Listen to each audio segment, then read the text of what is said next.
overview of the budget financial year 24-25.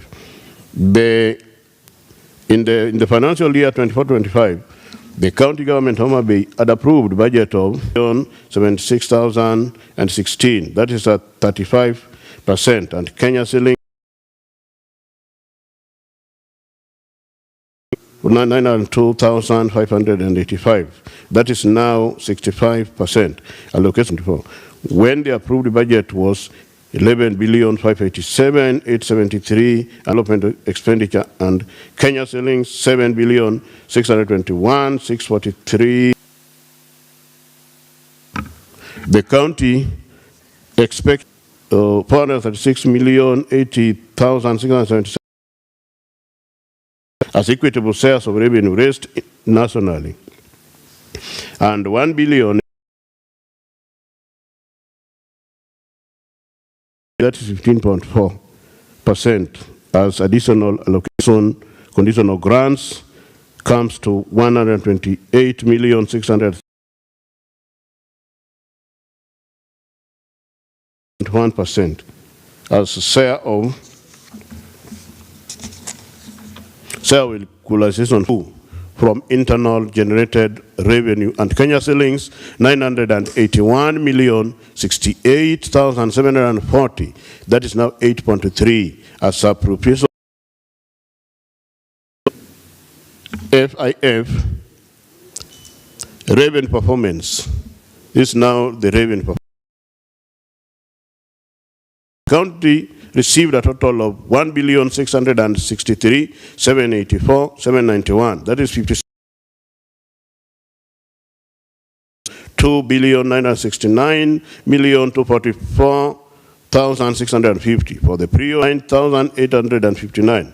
An analysis of the revenue performance by the stream indicates that equitable share was the best performance revenue stream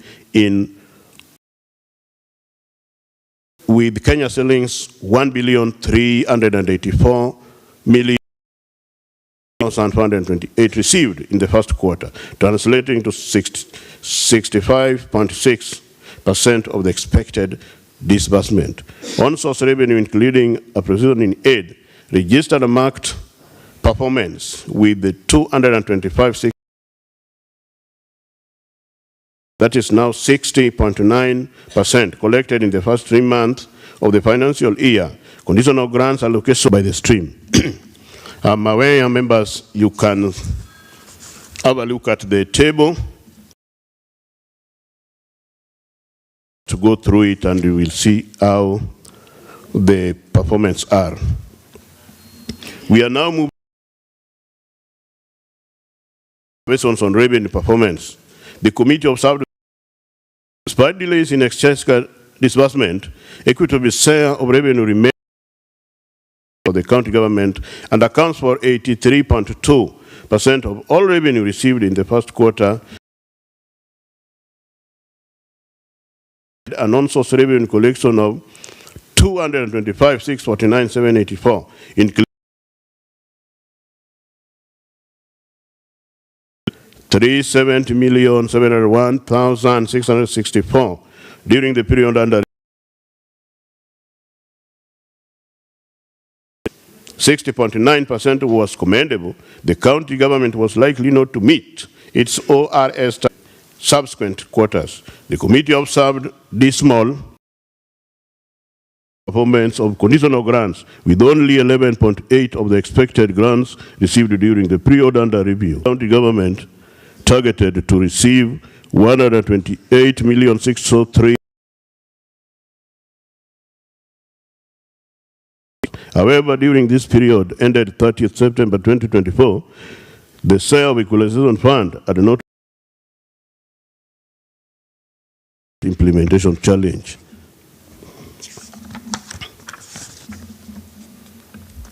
We now observed that the controller of budget authorized withdrawal of 147,107 from the county revenue fund, that is ERF, account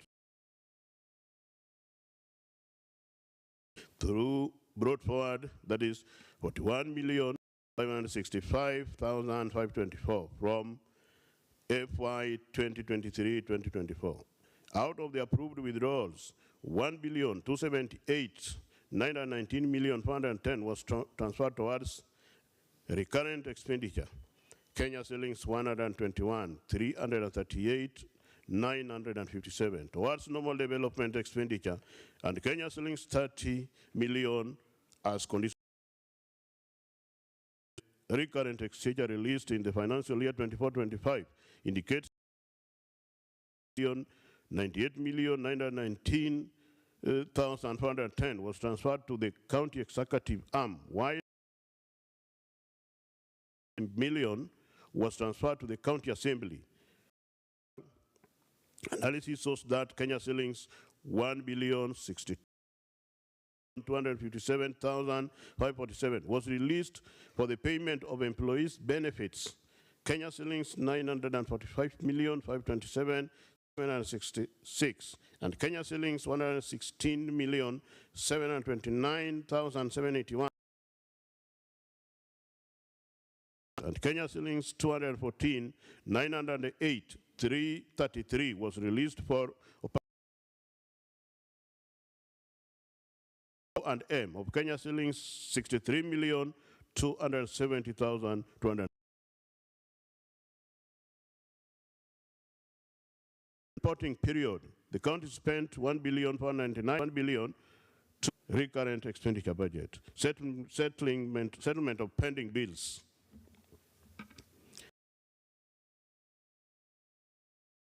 The county reported pending bills totaling to 1.1 billion, comprising 591.66 million for recurrent expenditure and 600.60 million for development activities. During the first quarter, the county settled pending bills amounting to 667.13 million. Consequently, by the end of the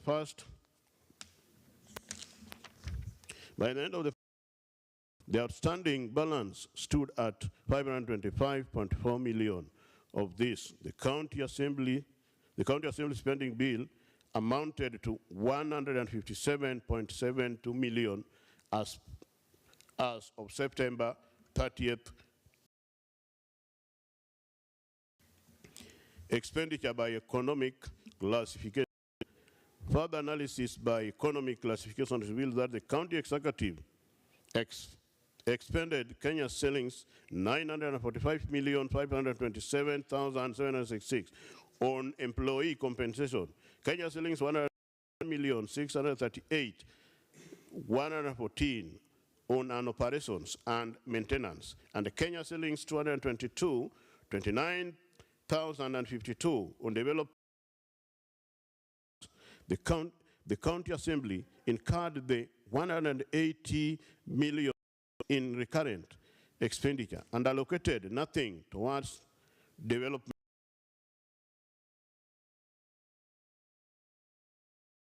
Table 5 quarter 1 summary budget and expenditure. The table is anchored there. The executive, the county assembly, they are all separated there.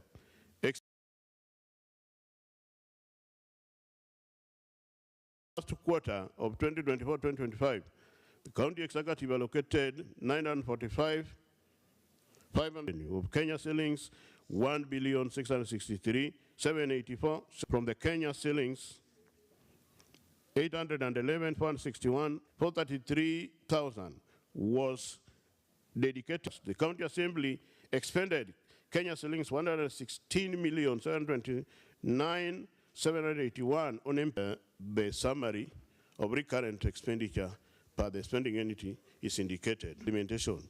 Departments such as finance and economic planning, 14.24%, and the gender, the departments with the highest absorption rates are county public quarters, 21.97%. Executive Office of Analysis of Development Expenditure. This is now the analysis of development expenditure, which represent an absorption rate of 5%.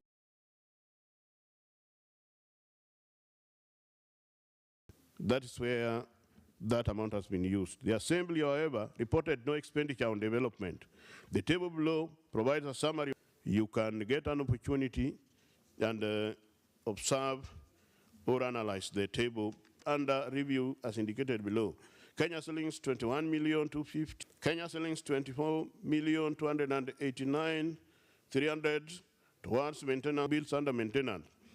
The and digital economy expended Kenya shillings 4,123,394 to the civil works. The Department of Education, Human Capital Development and 9,980,000 and 185 towards the settlement pending bids. The Department of Public Health and Medical Services expended 47,702 and 8 as follows. There is 24 million and 98 cents toward the payment of various pending bills. Kenya shillings 23 million infrastructural and civil works, that is word-based projects. They depended the 49,325,347 towards pending bill. Kenya shillings 13 million industrial park development and dike construction. 594,752,35 towards other civil and Ed office. The county executive deserves commendation for their effort in settling pending bills amounting to 667.55, over 56% of the total pending bills at the start of 45.14 million remains substantial. This poses a challenge to obligations. Additionally, the county assembly, which stands at 157.72 million, represent a notable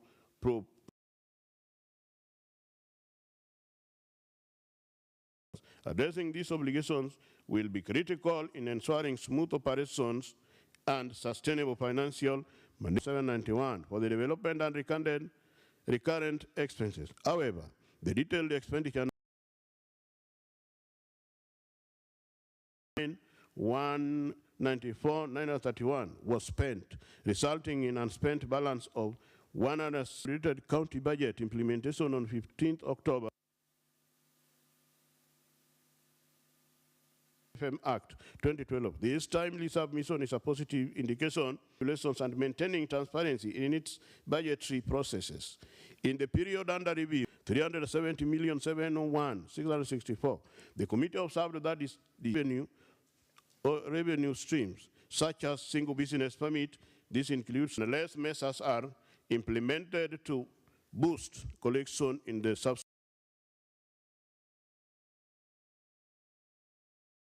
Some OSR streams were observed to be underperforming, which potentially the county executive allocation of 945,527 to 62.8% of the available revenue, thereby raising concerns about the sustainability of 16.5 from the same period of 23-24 reflect effort to adequately remunerate employee equitable share of the revenue to county government, severely hampers financial planning and government has to take up short-term borrowings to bridge operational needs. Additional cost in form of bank interest charges. The committee observed that frequent occurrence of the disasters and emergencies often caused by drastic led to significant infrastructure destruction and displacement of human settlement. The emergency budget. Recommendations are informed by what was of bills. While significant progress has been made to settling pending bills, the substantial remaining balance requires attention of the county treasury. A structure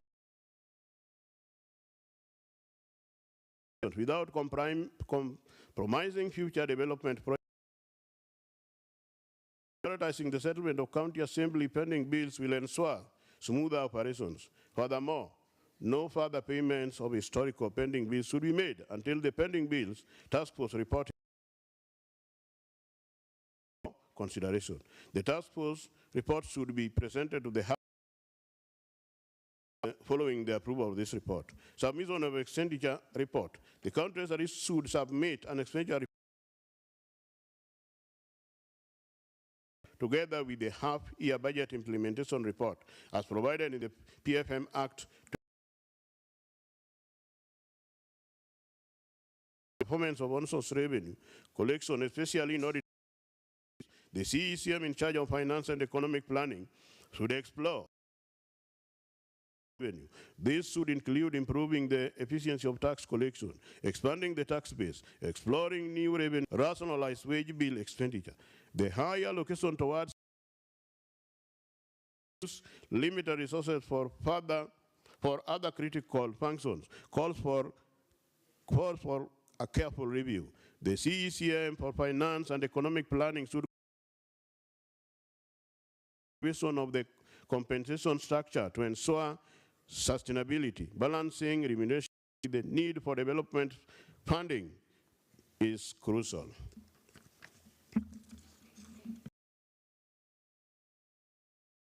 Mobilization.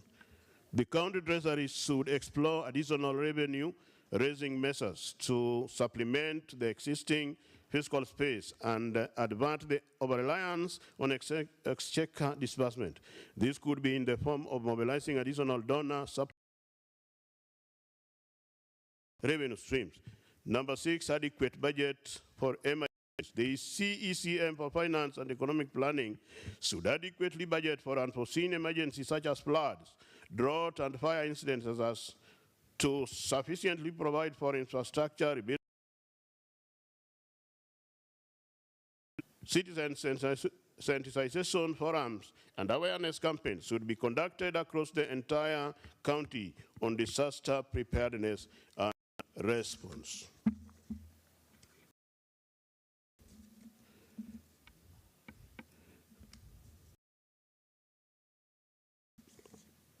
The county treasury should develop a structured payment plan to clear. No, that one I've already included. Let me move to this other one.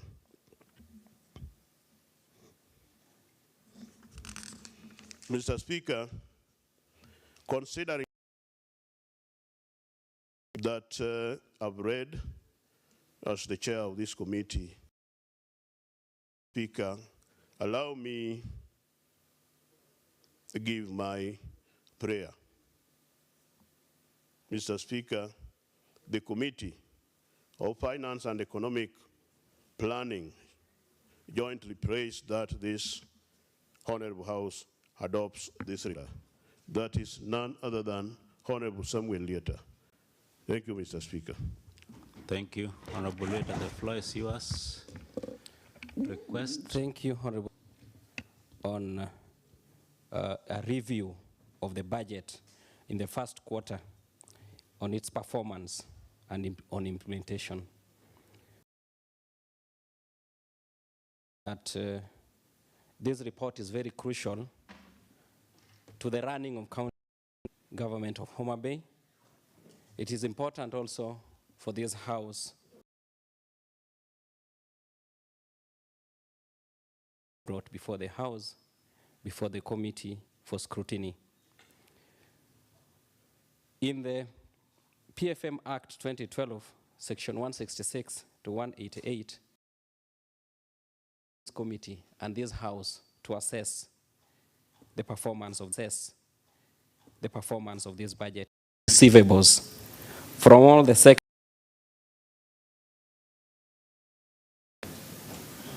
Now this brings in and assess. We have to look at the allocation of the 11 billion 876, which has been apportioned into development money, and recurrent expenditure. First quarter review, the performances, which has actually been highlighted by the chair, Mr. Speaker, arose in the first three in terms of equitable share, though equitable share percent receivables, monies that were received from equitable share. But the worst performing was equalization. This is understandable given that this comes from the national government and there are conditions that have to be met, which was understood by the committee that could not be met in the first 3 months. A and E in their portion 3 months,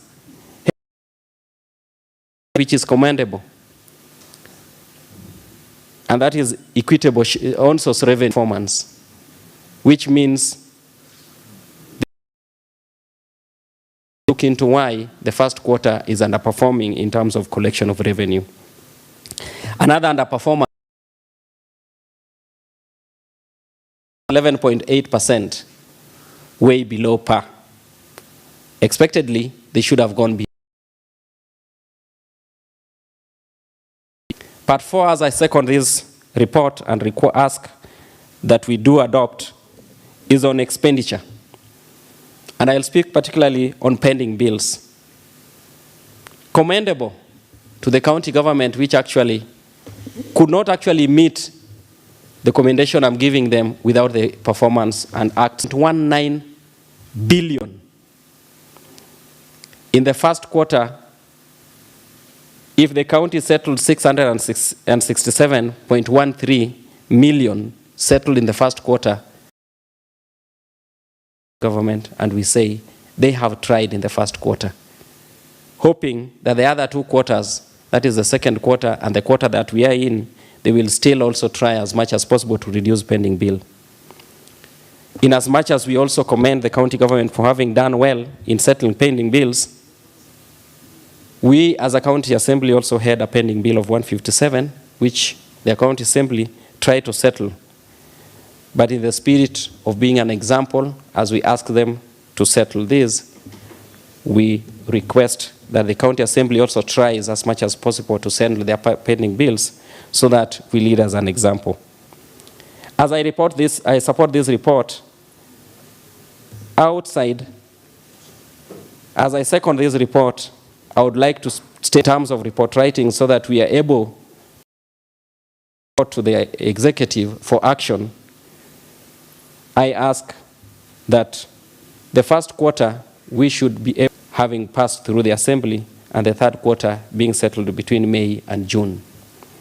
I second this report as a true assessment of... Honorable members, the report having effectively presented before this House by Honorable on the consideration of a HOMA Bay County Budget Implementation Review Report for the Quarter 1 for the financial year 2024.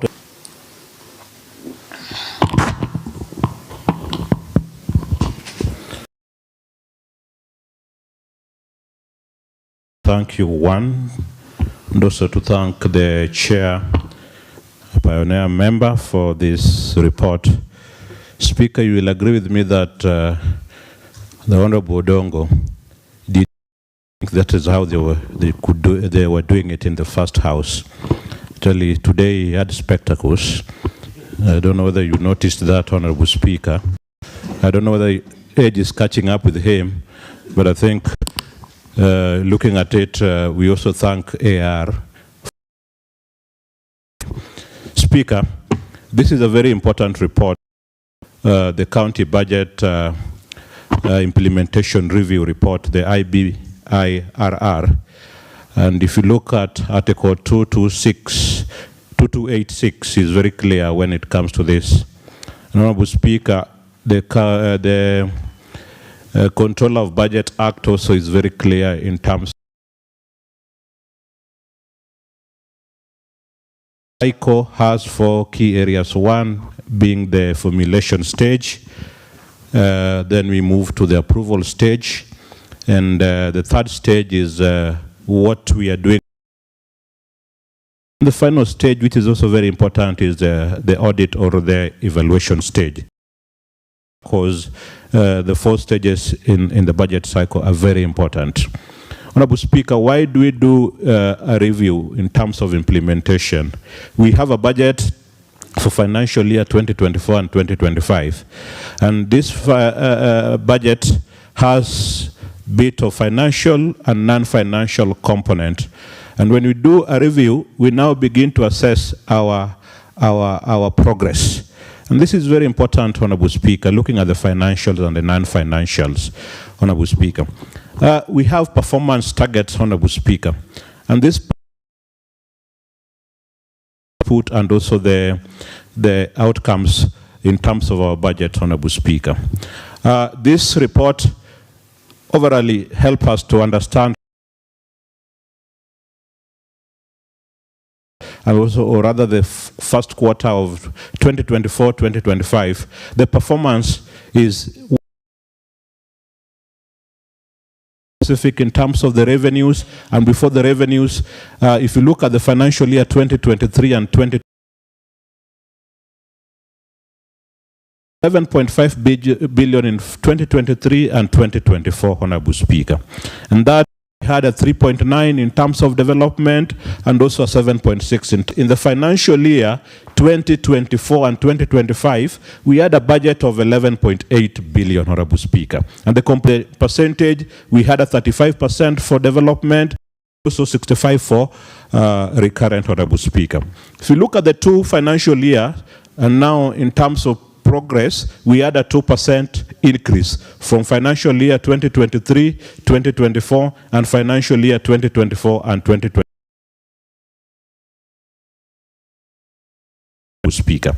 Speaker, looking at this, and I'm very specific to financial year 2024 and 2025, 8.4, that represent about 74% for what other people call conditional grants, and also 128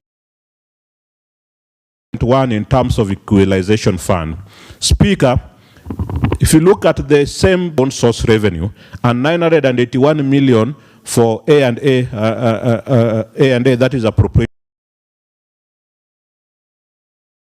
There is a progress in terms of the revenues.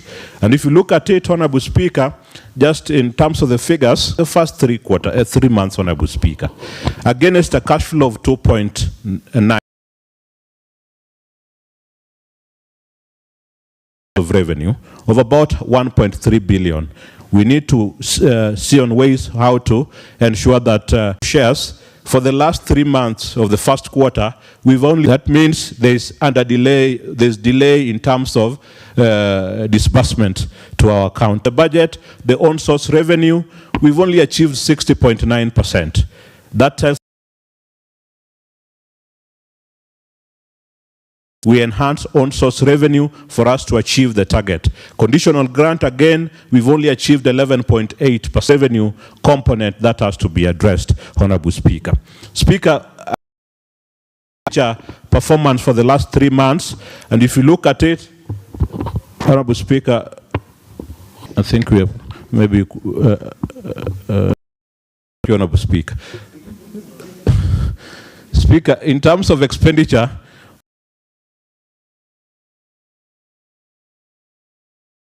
the expenditure so far, in terms of that means we've only managed to spend 7% in terms of development and also 15.9% in terms of recurrent. In figures, about 220. Thing to note, and also very important, that out of the recurrent, which is 1.2,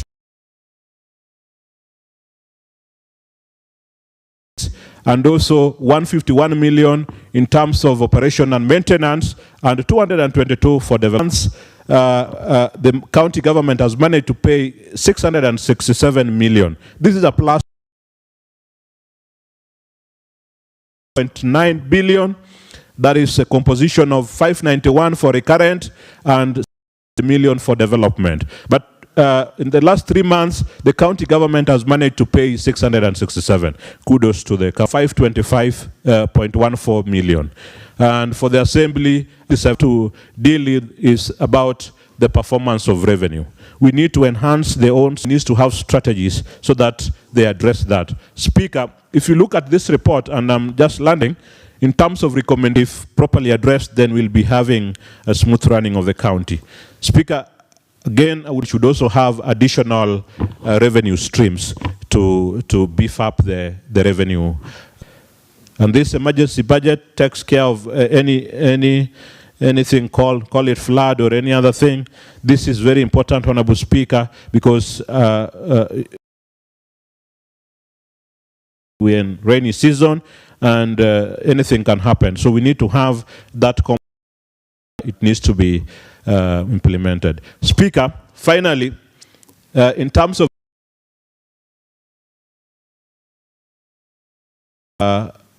enhancement in terms of supplementary budgets, if we realize that we are not meeting our targets or we've met our target, then we need to have supplementary budgets. I'm happy the county government already. Honorable Speaker, I thank you, and this is a very important report. All members to support the adoption of this report. Thank you, Honorable Speaker. Debate. Honorable Pauline Omogi. Asante sana mstahiki Spika na waheshimiwa. Kwanza kabisa wasa ni mshukuru mwenyekiti wa fedha, uchumi na mpangilio na kama mojawapo wanakamati kwa kazi nzuri ambayo waliweza kujitolea mhanga ili waweze kutengeneza ripoti nzuri kama hii. Kwanza kabisa ndamshukuru tena mwenyekiti Mheshimiwa Odongo kwa kuwa ameweza kulisoma ripoti nzuri inayofaa. Kwanza kabisa kabla sijachangia, wacha niweze kusema ya kuwa siku ya jana tuliweza kuwa siku kuu sana katika kote nchini, kwa kuwa ilikuwa ni siku ya wa kifua kikuu, kwa kimombo linaitwa tuberculosis. Na niseme ya kuwa ugonjwa wa kifua kikuu ni ugonjwa ambayo inatiba, na sisi kama waheshimiwa tunaweza kutembelea kikao mengi sana, mazishi na za chifu, tukiweza kupatikana katika hayo kongamano, tuweze kuambia wananchi ya kuwa kinatiba, na yule ambayo anaweza kuugua na hicho ugonjwa lazima atembelee kituo cha kutibu watu ili waweze, ama kituo cha afya waweze kupata tiba. Nikichangia sasa kuhusu ripoti na mapendekezo ambayo yaliweza kuwekwa. Kwanza kabisa ni kitu nzuri sana, lazima liweze kufanywa ama kuangaliwa kwa njia inayofaa. Ningependa niseme ya kuwa na hili jambo la dharura. Hivi karibuni tunajua ya kuwa mvua linakuja na wengi patiwa na dharura kama janga la maji. Wengi bajeti hilo pesa likiwekwa kando, niko na hakika ya kuwa wengi wataweza kufaidika. Mheshimiwa Spika, jimbo la ugatuzi la Homa Bay tutaweza kuendelea faidika. Mheshimiwa Spika, jimbo la ugatuzi la Homa Bay tutaweza kuendelea mbele tukiangazia sana ushuru ya Lodongo. Thank you, Honorable Speaker. Honorable Speaker, allow of the members here who are not members of the committee, but they came and really helped us.